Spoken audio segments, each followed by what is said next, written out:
नमस्कार दोस्तों, स्वागत है आप सभी का एक और पोस्टल स्टडी की क्लास में। तो आज हम देखेंगे पीओ गाइड पार्ट 2 में parcel for delivery free of all charges. ठीक है, तो हमने कल इंश्योर्ड पार्सल देखे अनइंश्योर्ड देखे, तो आज देखेंगे ऐसे पार्सल जिनको free of all delivery charges deliver करना है। ठीक है, तो clause number 126 prepayment of custom duty and other charges. सबसे पहली जो शर्त है इसमें, अगर पार्सल को फ्री ऑफ कॉस्ट डिलीवर करना है, यानी कि बिना किसी डिलीवरी शुल्क के डिलीवर चाहता है कि जो आपका सेंटर है कि एड्रेस को कोई शुल्क न देना पड़े, तो सबसे पहले जो प्रीपेमेंट है करनी पड़ेगी कस्टम ड्यूटी की और अदर चार्जेस की जो उसमें लगते हैं, और कॉल्ड फ्रांसे डी ड्रॉइट्स। ठीक है, ये नाम है फ्री ऑफ चार्ज सर्विस का, फ्रांस डी ड्रॉइट्स। ठीक है, ये उसमें पूछा जाता है एग्ज़ाम में कि क्या है, तो ये वर्ड्स आप लिख लें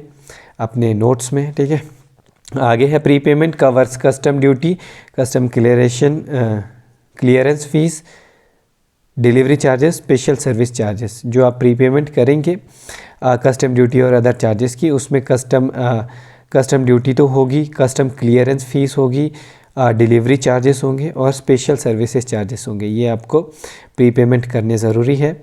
और deliver to addressee without charges, और बिना किसी भी चार्जेस के एड्रेसी को डिलीवर कर दिया जाएगा। Sender deposit accepted amount. ठीक है, और प्रेषक जो है जमा राशि को छोड़कर, जमा जो है एक्सपेक्टेड जो अमाउंट है प्रेषक वो जमा करेगा, जो कि है 75% ऑफ कंटेंट। ठीक है, 75% आपके कंटेंट का जो है वो आपको डिपॉजिट करना होगा अगर आप ये सेवा लेना चाहते हैं, न्यूनतम जो कि 25 रुपये है। आगे बढ़ेंगे हम, कैन डिपॉजिट लार्ज अमाउंट, और बड़ा अमाउंट भी जमा कर सकते हैं। 75% उनको मिनिमम जमा करवाना होता है, 100% भी करवा सकते हैं। Sender sign a declaration form और फॉर्म ऑफ अंडरटेकिंग। ठीक है, और इसके लिए जो सेंडर है वो एक डिक्लेरेशन फॉर्म साइन करेंगे और या फिर एक फॉर्म ऑफ अंडरटेकिंग साइन करेंगे। डिपॉजिट अमाउंट लेस है, अगर आपने जो डिपॉजिट अमाउंट है वो जमा राशि जो है वो कम जमा किया है, तो जो पे है ड्यू है वो आपको पे करना होगा। अगर आपने डिपॉजिट अमाउंट जो है वो ज़्यादा जमा किया है कंटेंट से, जितने का भी आपका था, जितना उसमें लगा उससे ज़्यादा आपने जमा किया था, तो रिफ़ंड कर दिया जाएगा जो भी अमाउंट बचेगा। ठीक है, ऑस्ट्रिया और गुनाया के लिए all other countries same as ordinary parcels. ठीक है, और बाकी सभी कंट्रीज़ के लिए सेम वैसे ही है जैसे ऑर्डिनरी पार्सल के लिए होता है। इंश्योर्ड पार्सल्स, ठीक है, इंश्योर्ड पार्सल अगर है तो उसमें क्लियर मार्क होना चाहिए, बना हुआ क्या क्लियर मार्क होना चाहिए इंश्योर्ड पार्सल में, to be delivered free of all charges. To be delivered free of all charges लिखा होना चाहिए। फ्रांसे डी टैक्सेस एट डी ड्रॉइट्स। ठीक है, तो फ्रेंच में है ये, तो ये लिखा हुआ होना चाहिए उसमें। आगे है 127 रिक्वेस्ट रोमन्स में आप लिखते हैं इंग्लिश के जो भी वर्ड्स होते हैं, तो ये रोमन्स जो भी उनकी लैंग्वेज है उसमें लिखा हुआ है। आगे है clause number 127 request for delivery fees of charges subsequent to posting. ठीक है, पोस्टिंग के बाद निःशुल्क डिलीवरी के लिए अनुरोध करते हैं। आपने अगर पोस्ट कर दिया आर्टिकल, उसके बाद चाहते हैं कि ये अब निःशुल्क डिलीवरी हो, तो क्या करना होगा, advice of non delivery is send to sender. Non delivery की जो एडवाइस है, एडवाइस ऑफ नॉन डिलीवरी, वो सेंडर को भेजी जाती है। Prepay deposit actual amount if known. ठीक है, जो डिपॉजिट है वो आपको प्रीपेमेंट करनी होगी यहाँ पे दोबारा से, और अगर एक्चुअल अमाउंट जो है जितना लगना है वो आपको पता है तो उतना जमा करवाना होगा, और स्पेशल फ़ीस इसके लिए आपको जमा करवानी होगी। आगे है क्लॉज नंबर 120 इनवर्ड पार्सल। अगर इनवर्ड पार्सल आता है, नो फीस फ्रॉम एड्रेसी। ठीक है, भारत में अगर कोई ऐसा पार्सल आता है जो कि फ्री डिलीवर करना है, तो कोई भी फ़ीस एड्रेसी से नहीं ली जाएगी। अमाउंट कलेक्टेड फ्रॉम सेंडर, जो अमाउंट है वो सेंडर से कलेक्ट किया जाएगा कस्टम ड्यूटी और कस्टम क्लियरेंस को मिलाकर। ठीक है जी। अदर चार्जेस, जो भी अदर चार्जेस है उनको plus special fees, other charges जो भी है वो लगेंगे, और स्पेशल फ़ीस जो है वो भी सेंडर से ही ली जाएगी। For delivery free of charge. निःशुल्क डिलीवरी करवाना चाहते हैं अगर सेंडर एड्रेसी को। आगे है section 6 money order. Money order में हमारे को याद रखने वाली बात यह है कि फ़ॉरेन मनी ऑर्डर सर्विस जो है वो इंडिया से बाहर के लिए वो सस्पेंड है। Money order service Nepal, Burma और भूटान को छोड़कर, ठीक है, इन देशों में भी चलती है बिकॉज इनलैंड मनी ऑर्डर वहाँ पे भेजा जा सकता है, इनलैंड भी। आगे clause number 129 countries to which foreign money order service available. ऐसी कंट्रियाँ जहाँ पर फॉरेन मनी ऑर्डर सर्विस जो है वो उपलब्ध है, Burma, Nepal, Bhutan. All post office are money order post office. सभी पोस्ट ऑफिस जो है वो मनी ऑर्डर पोस्ट ऑफिस होते हैं except D marked post office, ठीक है। सिर्फ डी मार्क पोस्ट ऑफिस को छोड़कर, जो कि हमने पीओ गाइड पार्ट 1 में भी देखा है, डी मार्क यानी कि डायरेक्टरेट, ठीक है। आगे चलेंगे जी हम clause number 130 currency and limits, ठीक है, मुद्रा और सीमा मनी ऑर्डर की। क्लॉज नंबर 129 आप देख सकते हैं उसका PDF। आगे चलेंगे। आगे जनरल अंतर्देशीय नियमों की सामान्य प्रायोजकता, ठीक है। इनलैंड रूल्स जो है एप्लीकेबल होंगे जो मनी ऑर्डर्स में, वो कौन से? क्लॉज नंबर 132, 36 और 140 में, जो कि हम आगे पढ़ेंगे। Applicable to inland money order, वो सभी इनलैंड मनी ऑर्डर पर भी लागू होते हैं। ये कुछ देश है जहाँ पर ये लागू होते हैं और किस देश की करेंसी किस में होता है ना, ठीक है। Money order. Money order how to obtain, money order प्राप्त कैसे करने हैं। आगे ordinary money order form MO8 used in case of, ठीक है। साधारण मनी ऑर्डर फॉर्म जो है MO8 यूज़ किया जाता है नेपाल, भूटान और बर्मा के लिए। ये आपसे एग्ज़ाम पूछा जा सकता है। साधारण money order form. Special money order form, ठीक है, MO7 और MO9 जो है वो रुपी एंड स्टेरलिंग करेंसी के लिए यूज़ किया जाता है, ठीक है। अगर स्टेरलिंग करेंसी में है, पाउंड में है आपका मनी ऑर्डर, तो उसको यूज़ करेंगे स्पेशल मनी ऑर्डर को। Money order form filled by remitter, ठीक है। मनी ऑर्डर फॉर्म जो है वो रेमिटर जो उसके प्रेषक है, प्रेषक के द्वारा भरा जाना चाहिए, भेजने वाले के द्वारा, और सिग्नेचर किया जाना चाहिए इंक से, ठीक है, पेंसिल से नहीं। आगे if pound currency money order, अगर पाउंड करेंसी का मनी ऑर्डर है तो जो रिमिटर है उन्हें इंडियन करेंसी में उसे कन्वर्ट किया जाएगा भारतीय पोस्ट ऑफिस के द्वारा। मनी ऑर्डर ड्रॉन और एनी कंट्री आउटसाइड स्टेरलिंग एरिया, ठीक है। अगर जो मनी है वो आप निकाल रहे हैं किसी भी क्षेत्र पर, किसी भी ऐसे क्षेत्र पर जो स्टेरलिंग पाउंड क्षेत्र के बाहर है, करेंसी के बाहर है, डिक्लेयर पर्पस एट फुट, ठीक है। तो आपको जो मनी ऑर्डर है उसके बॉटम में पर्पस डिक्लेयर करना होगा, किस पर्पस के लिए आप भेज रहे हैं वो outside sterling currency, outside pound area, क्यों आप वो मनी ऑर्डर भेज रहे हैं।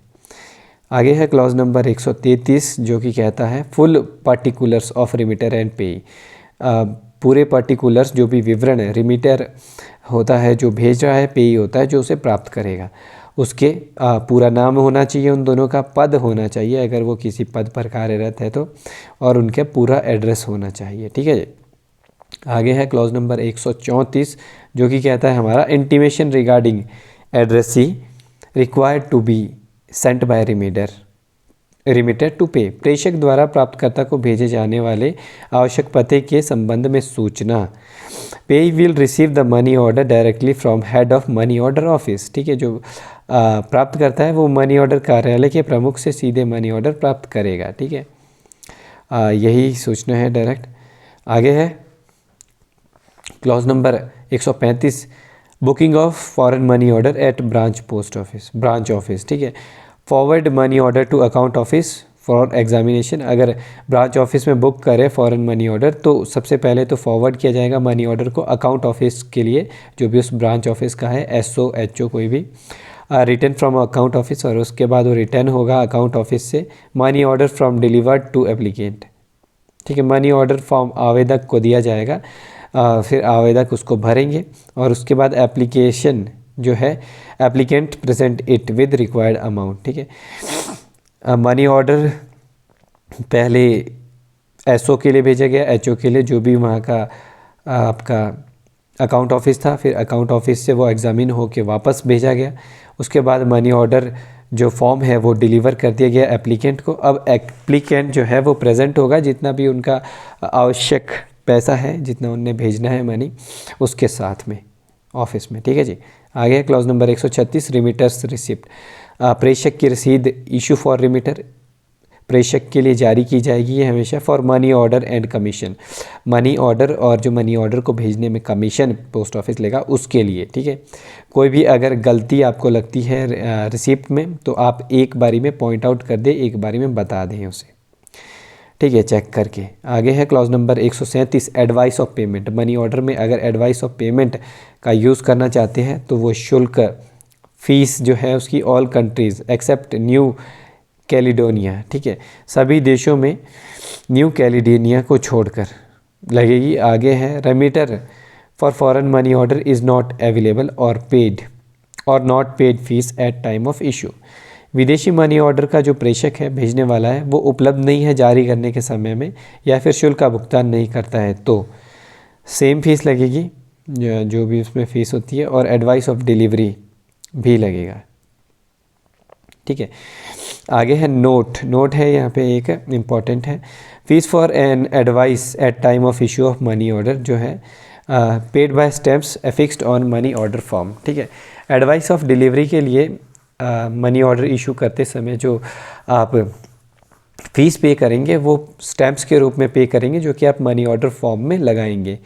रिसिप्ट रिटर्न में रिसिप्ट लिखी होगी जिसमें AP लिखा होगा आपके। ठीक है।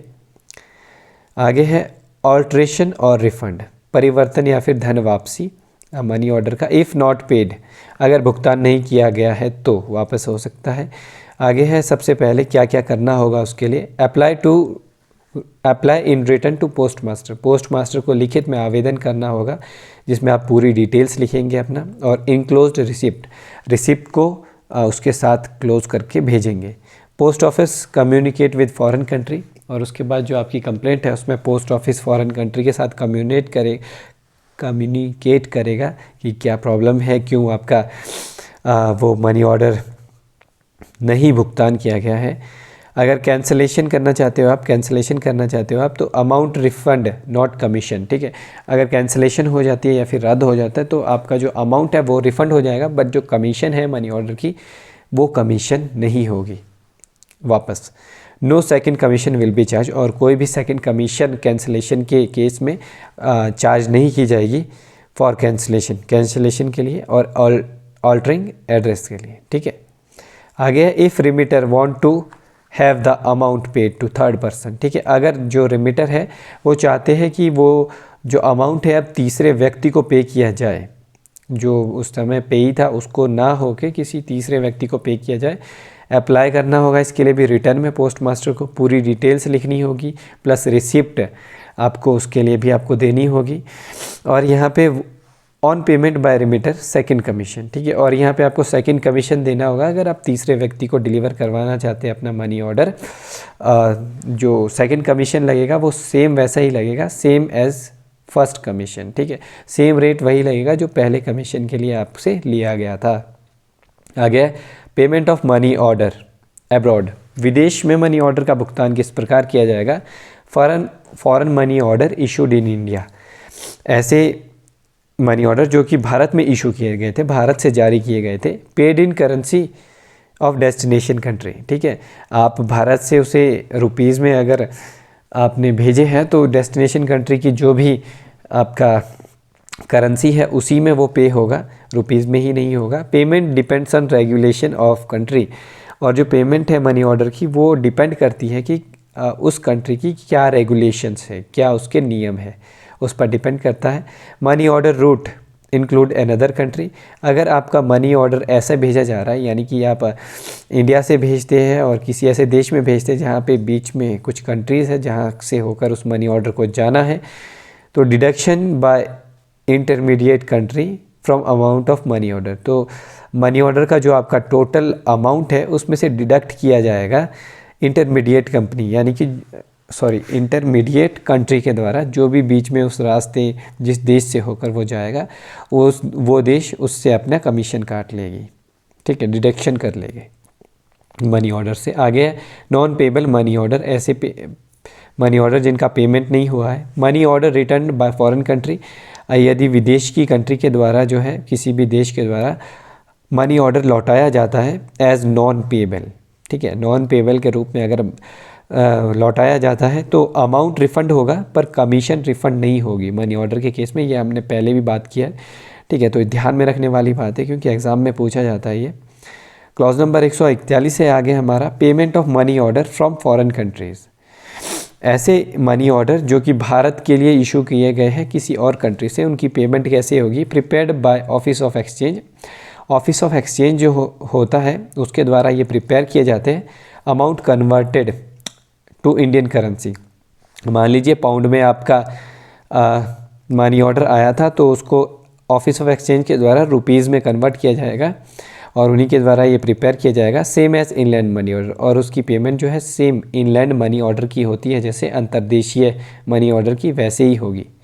वॉइड मनी ऑर्डर, ऐसे मनी ऑर्डर जो कि शून्य हो चुके हैं, यानी कि वो can not be paid after expiry of 6 month, ठीक है। अगर 6 महीने से ज़्यादा हो चुका है तो वो वॉइड हो जाता है, उसकी समाप्ति हो जाती है, उसके कोई वैल्यू नहीं रहती, वो शून्य हो जाती है, ठीक है। उसे वॉइड मनी ऑर्डर कहते हैं। From date of receipt in India, भारत में रिसिप्ट होने से, प्राप्ति की तारीख से लेकर अगर 6 महीने हो जाते हैं तो वॉइड हो जाता है आपका money order. Foreign country of issue, ठीक है, जारी करने वाला विदेशी देश जो भी है इसको मनी ऑर्डर को, वहाँ से। आगे सेकंड है पेई में obtain a certificate of payment. प्राप्तकर्ता भुगतान का प्रमाण पत्र प्राप्त कर सकता है यदि वो चाहता है तो। भारत में अगर कोई भी फॉरेन मनी ऑर्डर पे किया जाता है तो जो पेई है वो एक सर्टिफिकेट ऑफ पेमेंट ले सकता है। Applying in return to post master, जिसके लिए उन्हें अप्लाई करना होगा पोस्ट मास्टर को रिटर्न में, और फीस देनी होगी इस चीज़ की भी एप्लीकेशन में एज स्टैम्प्स, पोस्टल स्टैम्प्स के रूप में इसकी भी आपको फ़ीस देनी होगी, ठीक है। तो ये कभी भी अगर आपसे कोई पूछा जाता है कि आप इंक्वायरी के लिए, कंप्लेंट के लिए, किसी भी चीज़ के लिए आप कोई फ़ीस देते हो, कोई भी आपने रिटर्न डॉक्यूमेंट दिया, एप्लीकेशन दी, उसमें जो भी फ़ीस होगी वो हमेशा एज ए पोस्टेज स्टैम्प्स के रूप में होगी। तो ये क्वेश्चन भी आता है, ये भी आप याद रखें। नोट है रिडायरेक्शन के लिए, पुनर्निर्देशन के लिए किसी भी कंट्री को किया जा सकता है, इंडिया पेमेंट करेगा उसका, पर इसमें फ्रेश चार्ज लेंगे कमीशन का। कमीशन 1% मनी ऑर्डर का, जितने का भी वो मनी ऑर्डर होगा उसका 1% कमीशन के रूप में लिया जाएगा, ठीक है जी। अगर भारत में उसकी डिलीवरी होनी थी आपके मनी ऑर्डर्स की, पर वो भारत से किसी और देश के लिए पुनर्निर्देशन करना है, रिडायरेक्शन करना है, तो कर दिया जाएगा, इंडिया पेमेंट करेगा और जो भी मनी ऑर्डर है उसका 1% जो है कमीशन के रूप में चार्ज कर लेगा। आगे clause number 142, conversion of foreign currency into Indian currency. Foreign currency जो भी है, विदेशी मुद्रा, उसका भारतीय मुद्रा में परिवर्तन कौन करेगा? Foreign currency to Indian currency rate fix किए जाते हैं गवर्नमेंट के द्वारा, ठीक है, गवर्नमेंट के द्वारा रेट फिक्स किए जाते हैं। इनएक्यूरेसी इन टेबल, अगर इसका जो तालिका है उसमें कोई भी इनएक्यूरेसी आपको लगती है, तालिका में अशुद्धि लगती है, तो कोई भी डिपार्टमेंट की इसमें रिस्पॉन्सिबिलिटी नहीं है, पोस्ट ऑफिस की, ठीक है। आगे clause number 143 suspension of foreign money order. विदेशी मनी ऑर्डर का निलंबन कैसे किया जा सकता है? डायरेक्टर जनरल ऑफ पोस्ट जो है, महानिदेशक, वो कर सकते हैं। Suspend the issue of money order, money order को इशू करने का वो सस्पेंड कर सकते हैं वन और ग्रुप ऑफ पोस्ट ऑफिस को, या फिर किसी एक पोस्ट ऑफिस को, या फिर पूरे एक ग्रुप को पोस्ट ऑफिस को वो मनी ऑर्डर इशू करने के लिए सस्पेंड कर सकते हैं, ठीक है। आगे है एयरमेल मनी ऑर्डर्स। अगला जो सेक्शन है हमारा वो है airmail money orders. Clause number 144, limit of value, fees and condition. मूल्य, शुल्क और शर्त की जो सीमा है वो इशू किया जा सकता है किसी भी पोस्ट ऑफिस से एयरमेल मनी ऑर्डर को टू दोज कंट्रीज़, उन कंट्री के लिए जो डायरेक्ट मनी ऑर्डर सेवा को लेती है और या फिर एयरमेल सर्विस को स्वीकार करती है, ठीक है। इसमें क्या क्या होगा? लिमिट ऑफ वैल्यू होगी, जितना भी आपका लिमिट है पोस्ट ऑफिस मनी ऑर्डर की, प्लस अदर कंडीशंस जो है वो आपको पूरी करनी होगी। अदर कंडीशन जो है वो सेम है ऑर्डिनरी फॉरेन मनी ऑर्डर्स के लिए जो होती है, सेम आपके एयरमेल मनी ऑर्डर्स के लिए भी रहेगी। फ़ीस जो है इसकी फ़ीस आपको money order commission on airmail charges, ठीक है। तो जो फ़ीस रहेगी आपको वो मनी ऑर्डर कमीशन रहेगा एयरमेल चार्जेस के रूप और एयरमेल चार्जेस रहेंगे, ठीक है। आगे है एयरमेल। एयरमेल उसमें लिखा हुआ होना चाहिए मनी ऑर्डर में, paid in postage stamps affixed on money order form. और इसकी भी जो आपकी पेमेंट है वो पोस्टेज स्टैम्प्स के रूप में ही होगी और मनी ऑर्डर फॉर्म में उसे आपको चिपकाना होगा, स्टैम्प्स को भुगतान किया है आपने, जिससे आपका पता लगेगा, ठीक है। तो आज की क्लास में इतना ही है हमारा, बाकी हम मिलते हैं आपसे नेक्स्ट क्लास में। आई होप आपको क्लासेस अच्छी लग रही होगी, साथ साथ अपने नोट्स बनाते रहें। बाकी हम मिलते हैं आपसे अगली क्लास में, तब तक के लिए आप सभी का धन्यवाद।